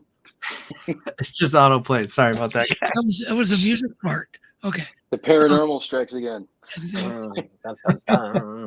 But I'm sure some people think, "Oh, you're doing this interview, and the movie's not out yet." They can watch it tonight, correct? Yep, they can watch it tonight on Amazon. There it is, just like that. Wow. And it's on Amazon, it's on Vudu, it's on Google Play. You can rent it and watch it on YouTube. The Microsoft Store, you can watch it on your Xbox, and it's also on Apple iTunes. Very cool. Super cool. You know how good that movie would be to watch on your Oculus Rift? I've got one. And so I haven't watched it yet on Oculus, but holy cow, that would really put you in the cinematic mode. Yeah. So when is the new movie coming out, Brett? Do you have a Yeah, I mean ASAP. We want to get it out there as soon as possible, but I think realistically speaking, it's not going to be probably until next spring. Oh, okay. Or maybe 6-7 months. How many hours did you guys spend editing? Oh man, hundreds. I don't even know where to start. I mean, 200-300 hours. Yeah. And we cut it, or I cut it. I was the primary editor on it, and I cut it over the course of the shooting, because that way we could kind of hone in our stories a little bit more. Right. And then we had an assistant editor, David Nell, who did a great job of getting things together and finding some storylines and whatnot. And so David was a huge help. Who incidentally, David is an actor. David was in Total Recall. He's the guy that sends Arnold Schwarzenegger to Mars in the machine, and David's in Splash, and he was recently in a Nicolas Cage movie called Pig that was shot here in Portland, and he plays this chef, and he has this just epic 10-minute scene with Nicolas Cage. David plays a chef, and they're sitting across from each other, doing this chef stare down battle for 10 minutes, and David got a lot of praise for that. But David is he's been in the industry for years, and he's been an editor for a long time. So we were very lucky to have him, and he and his wife are close friends. Yeah, that's one thing. When there's no network saying this has to be delivered on November 1, how do you quit? When do you quit editing? When do you quit? Because you know damn well when you go to bed at night, you get up, I should have, I want to change that now. I want to shorten that. I want to lengthen it, whatever. You're always tweaking. So how did you ever discipline yourself to go, it's done, I'm not looking at it anymore? It's interesting because, as a director, I've always edited, going back 25 years. I edited before I became a director. And so for me, it's a little easier to separate the two. I mean, would I prefer to have another editor? Yes, sometimes. But I can change, you know what I'm saying? It's like I can be like, oh, well, I know that we spent 2 days getting that shot, but it's not working in the story, so it's got to go. Yeah. I can do that, and I can just eat the cost, whatever. I've got to serve the story both as the director and the editor. And sometimes there are some sleepless nights, and it's hard to make decisions on certain things. But you just feel it. We felt it. We knew that this was where we jump off, and that really what's interesting is we knew that once we had Daryl's story, we had an ending to the film, and a good solid ending that we really wanted to leave the audience with. Could you? So I'm sorry to interrupt you, but could you even imagine editing your film in film and having to cut and splice and make those kind of permanent, because they're permanent decisions in a lot of ways. When you're editing film, when I did Legend Meets Science, I shot that in 35 millimeter film. Wow. And so, it's so scary because you don't even know really if you have anything until it goes into the soup and you get it developed. You could leave town, fly another 2,000 miles, and your film could be ruined. And it was during the time, too, right after 9/11, where we had to have an X-ray. And we had no idea it could ruin our film. And so that was like the most stressful doc. After that, I almost swore off doing documentaries. Digital gives you a lot of latitude. It does. And you can do a better product. You can really polish it. If you look at the old docs, they're kind of crude. When you look at your doc, Brett, it is smooth as silk. Thanks. There's nothing jarring in that thing. Even everything is just slick, Yeah. And we're shooting at like these high ratios now. I mean, we shot 16 terabytes of raw footage. Wow. Now, granted, some of that's going to go into the second film, but it's like that's the neat thing is that you can just shoot these crazy ratios. Whereas if we were shooting this in 35 or 16 millimeter film, I mean, that's we'd need to stick to like a 10-to-1 ratio. Otherwise, we'd blow our budget just on film stock. Yeah. No, it gets nuts. When I did Legend Meets Science, I used the leftovers from all these movies. And short ends. I swear to God, we had Total Recall short ends from the movie Total Recall. Wow. So really? They just, because they'd wind the reels and it'd be these leftover chunks, and I'd get them cheaper. And so get all these things, and you're constantly changing your film camera, trying to save money. But oh my God, the non-linear editing is so nice. So nice. So let's look here. I'm just trying to look, Alex. Any good questions popping up here? Well, you were talking about you guys are doing a second movie, and that's going to focus more on almost, am I right to say you said like the paranormal side of this experience? And so does that mean it's going to go a little bit more into some of your experiences, Tobe? What with like, it seems like you have more of the paranormal angle of things, some of the more outside of the conventional. I think so. Brett, do you want to talk about that?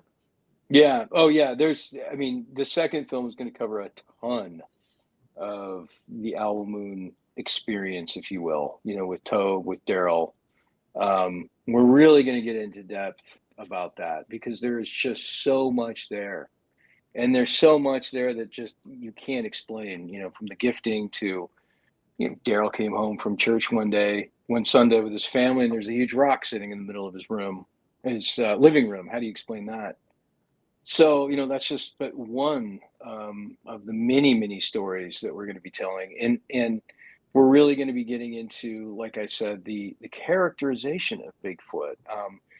And Bigfoot's character really shines from these gifts that they leave and the personalization of these gifts. It's almost kind of like, I dare use the word cute, but it's almost kind of cute. It's almost like it's playful. It's almost like a little kid, a little kid that has access to your mind or is eavesdropping on your conversations. Or messing with you. Or messing with you. Yeah. So which was not happening out at Daryl's place because it's clear out in the middle of the country. It's out in the middle of nowhere. So we're going to get into a lot of that stuff. And I think people are really going to enjoy that side of it. Do either of you guys think Bigfoots could be dangerous? Could be responsible for missing people? Yep. You do? Do you want to, somebody want to expel on that a little bit? Expound on it? Just a tad? Yeah, I do because humans are dangerous. And if we take a look at human history, it's awful.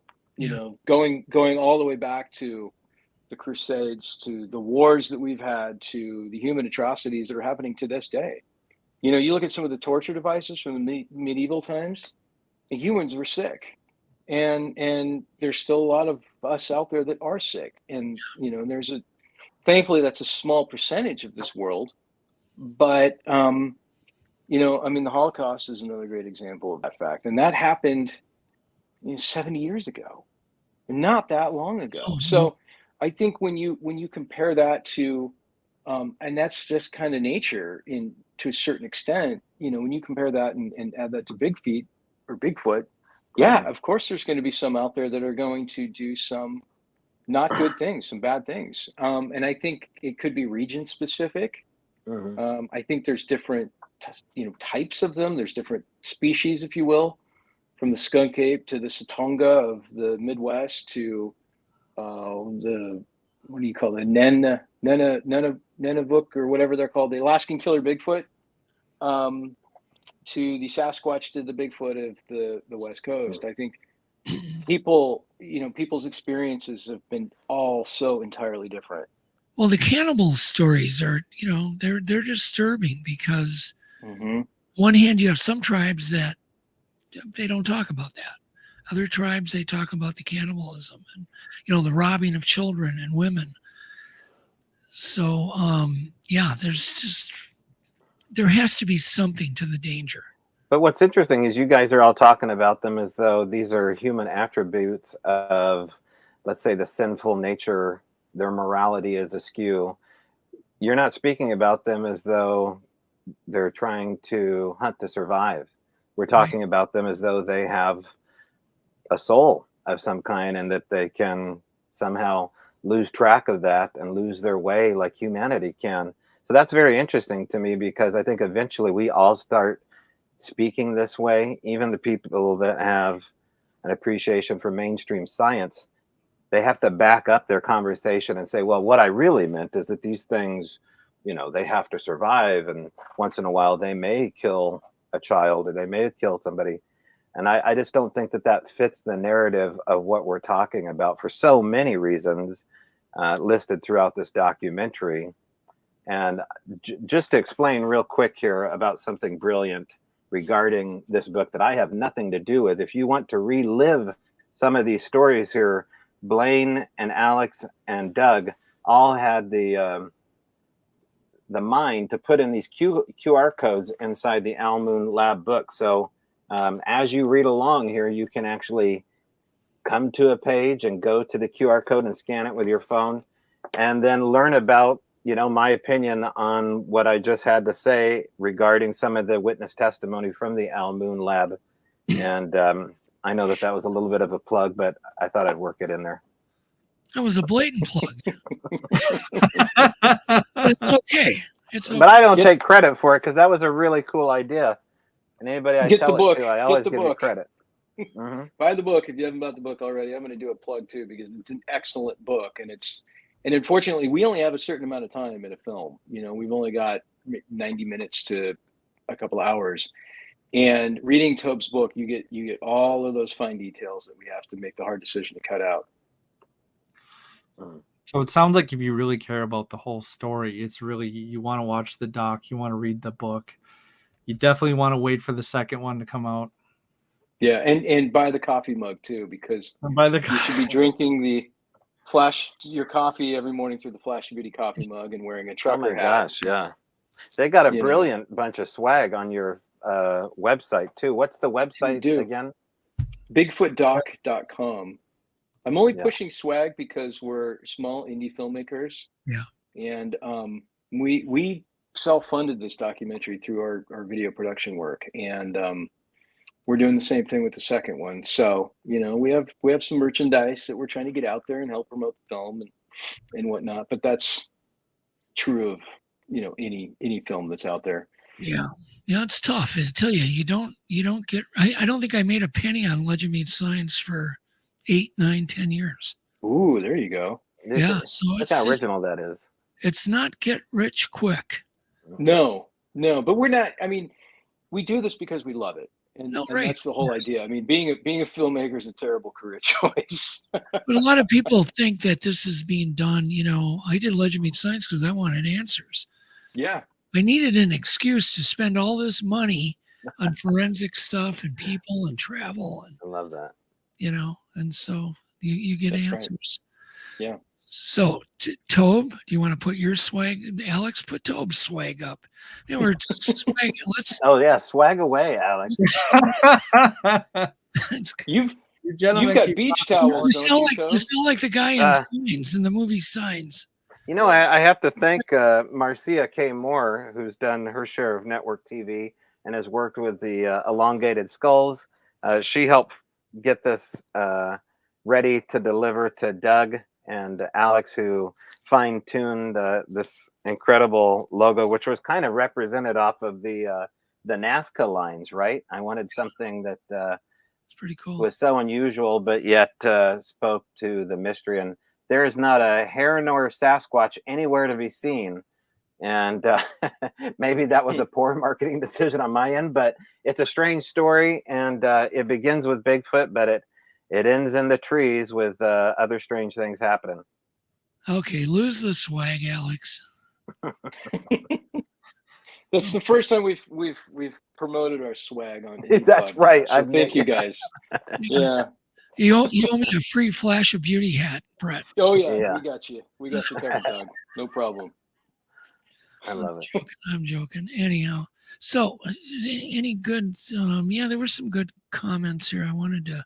Can you throw up some of the questions? There were a few of them. Oh, somebody had mentioned whether you guys felt that Bigfoot was maybe related right directly to UAPs, UFOs.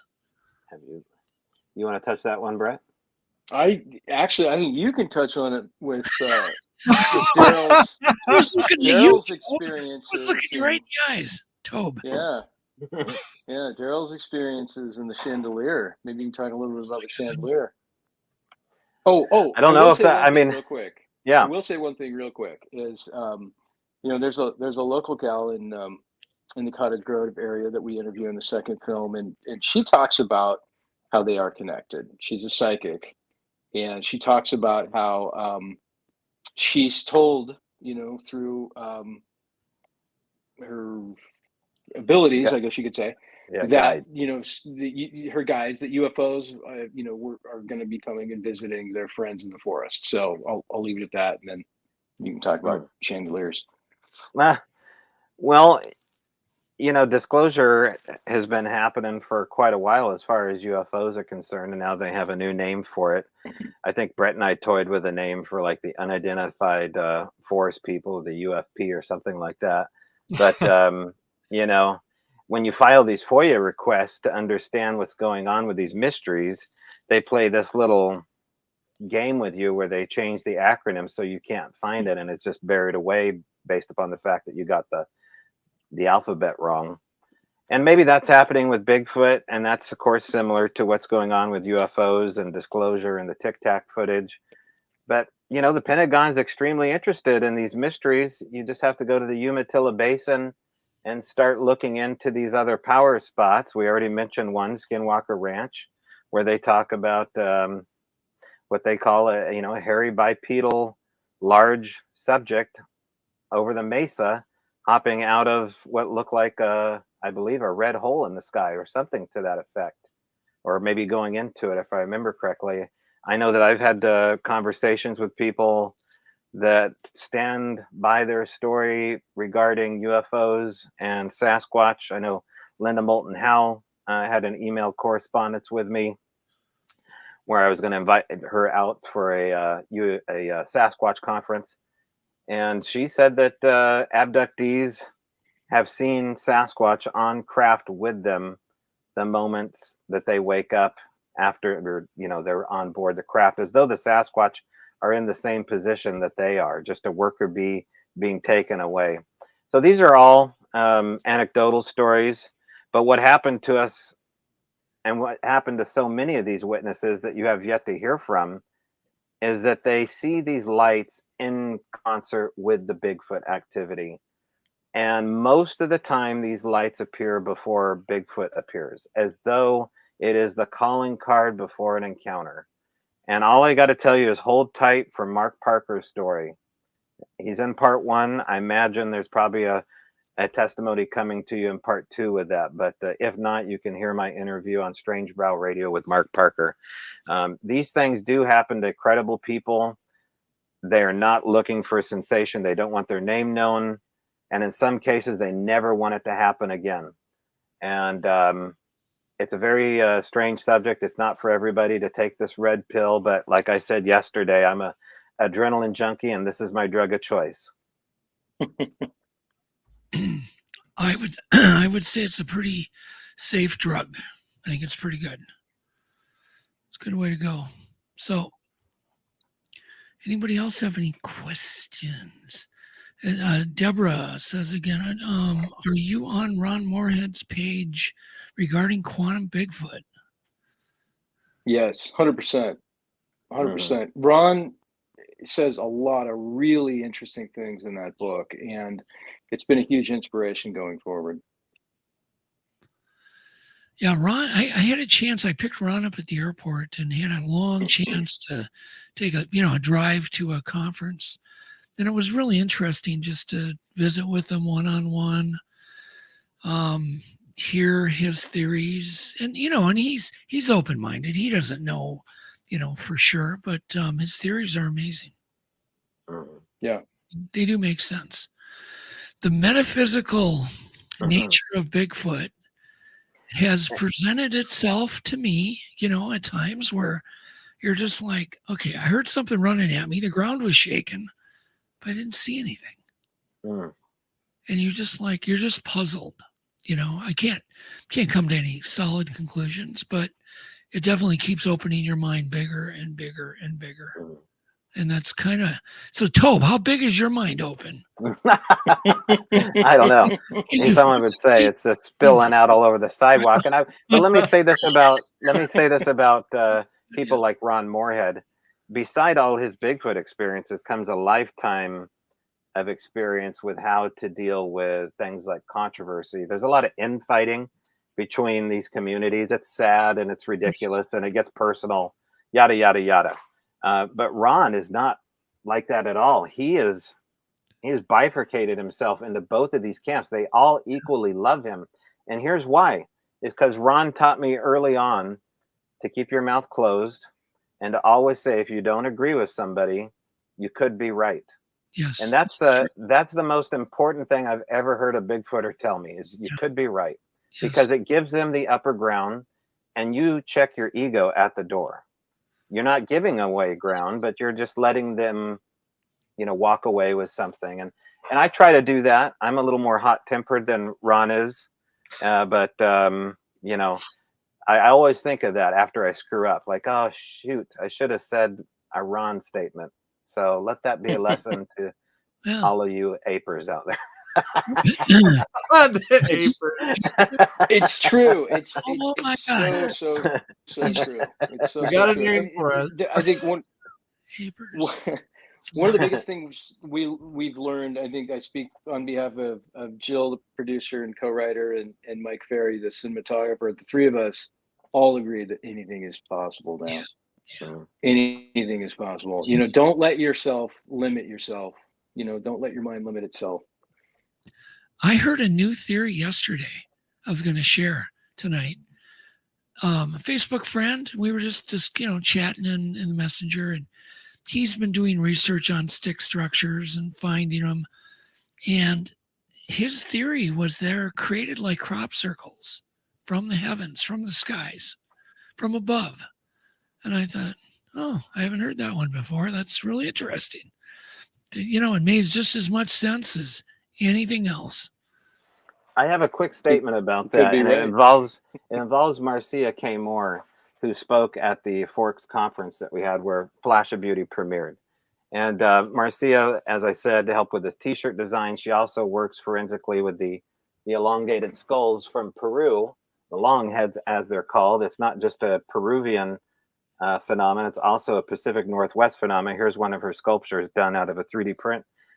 But Marcia and I went on a walk in the woods after the conference, and following up on not only what happened to Doug, Blaine rather, regarding the EMF spike after the wood knock, we also downloaded an EMF app for my iPhone here, and anybody can do that. And here's it's reading right now at 75.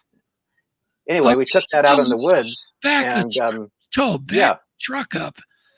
What's so up? You're telling me I didn't need to spend $40?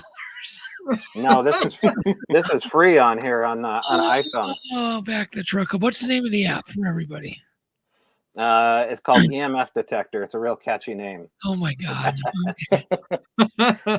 But here's the deal: is that we went out into the Olympic Peninsula and went on a 2-hour walk or something like that in the middle of the day, and she found a really interesting.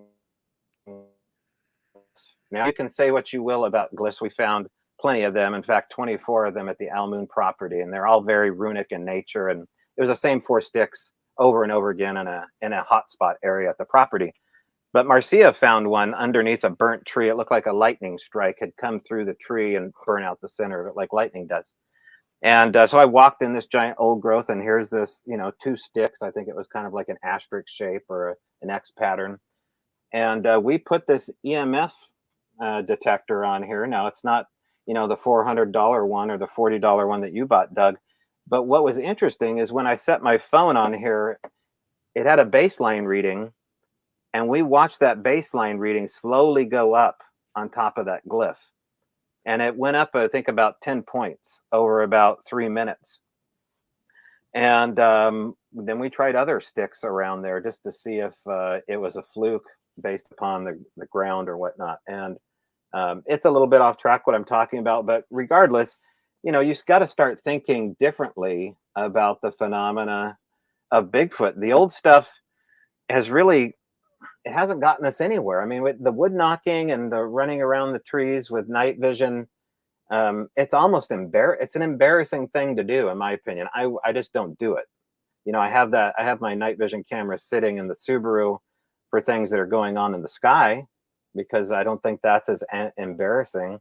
But looking for Bigfoot on night vision, it's just like they know what's happening. So, we need to get over that. And it's so much stranger. And if, we're getting EMF detection based upon glyph readings, and we can, have Alex or Doug or Blaine go out and repeat that, maybe we have a theory here.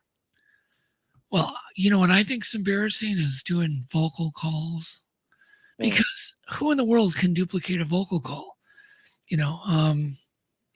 Somebody like David Ellis will tell you there ain't no way you're going to ever duplicate a Bigfoot call, And so but to me, wood knocking though still is not being overdone. We've had just amazing experiences by just doing it once, twice, and that's it. You don't run around and, do wood knocks. Mm-hmm. But it seems to evoke them to either check you out or to answer you back. It's very interesting. So but you could be right, Tobe. There you go. There we go. Yeah, I set you up. You could be right. And you could be right. But I'm you going could be right. to keep embarrassing myself. Yeah. So anyhow, but it's really the only thing I do where I feel it seems to do something because at least it's a sound that's echoing far away. It's a sound we know they do. Whether they do it with wood, I doubt it. I'm pretty sure they're doing it with their body somehow. Don't you guys agree, Toby? Yeah. They're not doing it with wood. Well, Brett heard wood knocks in the Al Moon Lab, and I've heard them in the Al Moon Lab, and there's no way it was somebody hitting wood. It was between me and another person, and it was too close. And the fact is, it sounds like a Louisville Slugger hitting a home run. Right. So it would have to be close.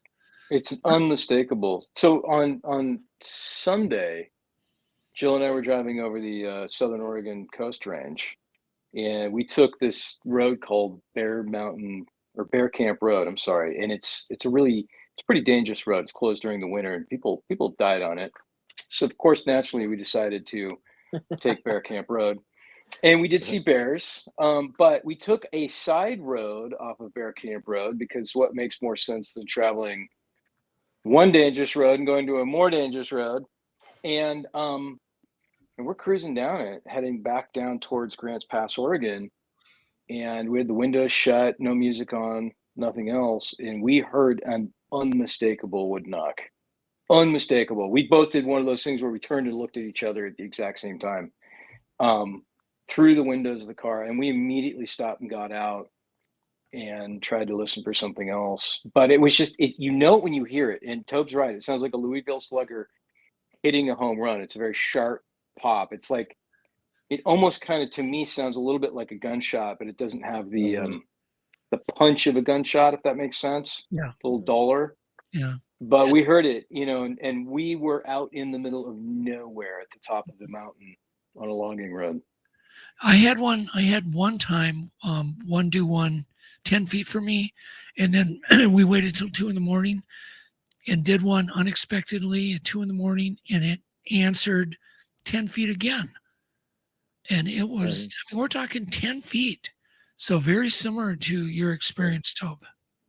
And it's not only wood knock sounds, a very common sound is the car door slam sound, where you can hear what sounds like the flanges on the door, the rubber gasket on the door, all the mimicry of a car door slamming in the middle of nowhere. And that doesn't sound like a wood knock at all. No. So now I've got something to tease you about. You're going to slam a door on me. But you could be right. No, it's just, I've heard stories of them mimicking super weird stuff, calling, people have claimed that they've heard their dog being called by name, their own name being called. I heard something once at the Skookum Meadows that was pretty weird. And it just, I don't know, it sounded like a human kind of mumbling, I guess. But it was close enough where you go, what in the world? It's just weird. Well, there's audio in this book of Daryl's dog Izzy being called in the backyard by something that has the accent of a little child or a gnome or something like that. And it says the name Izzy about 2 a.m. at the back of the apple orchard. And then you find these used dog toys thrown to the dog. So you have to wonder, Tobe, just coming back there. Scan your book, find it, scan it, and play it for us. Oh, I don't know. I don't know if I can do that. Well, let's I try have to go to the chapter. Well, go to the chapter. Okay, well, you guys talk amongst yourself. I don't think I can do it, but fill in the blanks here, Brett. I'm looking at the chat and I see somebody mentioned that the all-time favorite strange noise was a weed eater in the middle of the woods around midnight. That's a scary one. Yeah. That's a scary one.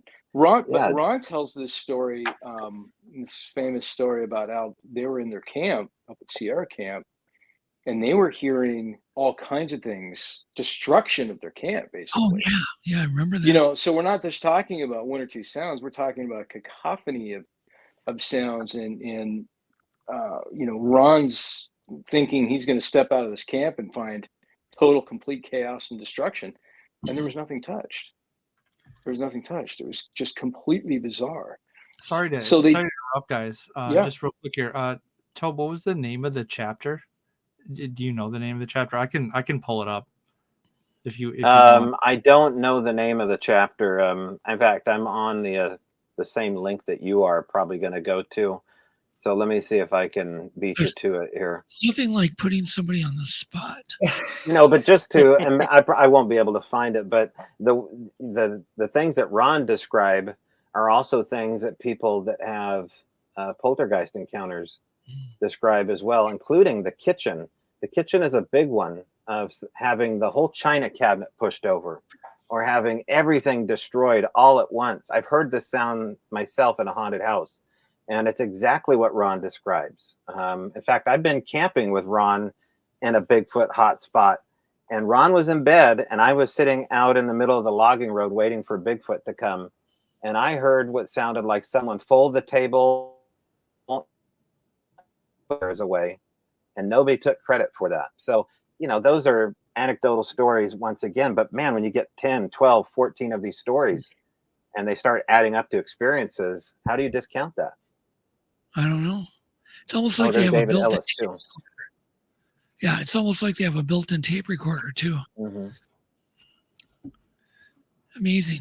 It's amazing. God, it would just be so nice if we knew. Then what would we do? You know, it's. I don't know. It's I would fun. just, I'd It's probably fun. just relax for a while.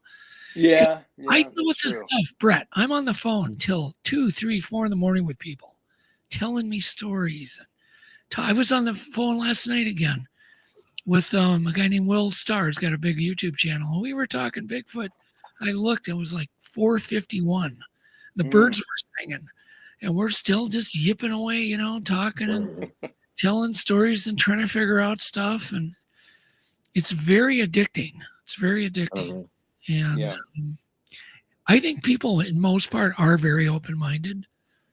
I mean, that's I have not run into anybody that's been mean or weird. Anybody that's, you know, just, I would imagine Jeff Meldrum right now is thinking we're all nuts. I'm joking, Jeff. I'm joking. But, you know, but how does somebody like Jeff, who's so well balanced, you know, but he's definitely, what did you call him? Tobe? Aper? No. The ape. No. Well, that's better than a gigano or a. He's a gigantic. I think Aper is more lovable. Here's the thing, I'm going to buy that Aper a beer. That's how I would use it. Like, I'm going to buy the whole bar of Aper's beer. So that's the kind of loving man I am. But Tobe, Jeff could be 100% right. Mm-hmm. He could be right. He could be right. Yeah, of course. He could be. Well, he could be. We don't know. You don't know. What if Bigfoots are haunted? You know what I mean? What if they're the ones that are haunted? What if they're the ones that got I had a pretty well-known Bigfooter tell me once that he was toying with the idea that Sasquatch was a tulpa. Do you guys know what that is? No, I don't. Yeah. Well, sort of. You do? Sort Alex? of, yeah. Why don't you explain it to people? You're lying, Alex. You don't know what it is. I know what it Go ahead. Go ahead. Well, it's also very close to a thought form or an amalgamation of people's energy putting in a thought form to create an object or create a phenomena, i.e. the ghost until everybody thinks the haunted house is there. So therefore we create this energy form, which is no less physical, no less imaginary, it is all those Gotcha. things because we've given it the power to be so. So, I mean, that's a pretty incredible comment from a well-known person in the aper community. But to them, it is I mean, it has all the attributes of an ape. That's what they want to classify it as, because the human aspect, if we get into the fact that they have these human qualities, including speech, which we haven't even touched upon, but, we talked to Scott Nelson, who, Scott is such a genius when it comes to human language. And he's very humble about the information that he has. But here's a guy that has spent timeless hours on his own creating the Sasquatch phonetic alphabet, and nobody really knows about it. And it's something that we could all download right now and possibly have an experience using the Sasquatch phonetic alphabet from the Sierra Sounds. So if those things exist, if Scott is correct, then we have something so much different. We have a culture. We don't have a species. And I think that's obviously where I'm at, where I'm leaning. And that's a whole different kind of, consequence. I don't think I've ever met a more brilliant person than Scott. He's also the funnest guy ever to have a drink with. Right. And he's brilliant. He's just absolutely he just blows your mind away. Like, you just possibly cannot meet somebody that's smart. He speaks multiple languages. There's so many things he can do and talk about. It's amazing. People think people like Scott are wrong. The fact is, you've got this brilliant guy willing to spend his own time studying this stuff, and my hat goes off to people like Scott. How are we doing on time? Yep. How are we doing on time? I think we're done, right? Yeah, we're at the 2-hour mark. Okay, guys. Why don't we have Brett tell us again, in case somebody tuned in late, where in the world they can get your movie and watch it? There it is. Amazon Prime. There it is, right there. Voodoo, which is VUDU, if you're not familiar with it. Google Play, Microsoft Store. You can rent it on YouTube. Oh, it's also on Vimeo. I didn't specify that as well. So yeah, it's out there, and it's out in a bunch of different countries too. I don't know which countries, but we were doing really well in the UK for a while. We were up the charts. Oh, iTunes is the last but not least. So yeah, we were way high in the charts in iTunes. So there's definitely an interest overseas. So I'd like to say hello to all my friends in the UK and Australia. There's been some people that have been interested in the film in Australia. So yeah, this is a worldwide phenomenon. Yeah. Well, thanks guys for coming on, and we really encourage anybody listening to subscribe. Please leave a comment below. Not in the chat, doesn't count. leave it below in the comments. Really help us out. So thanks guys.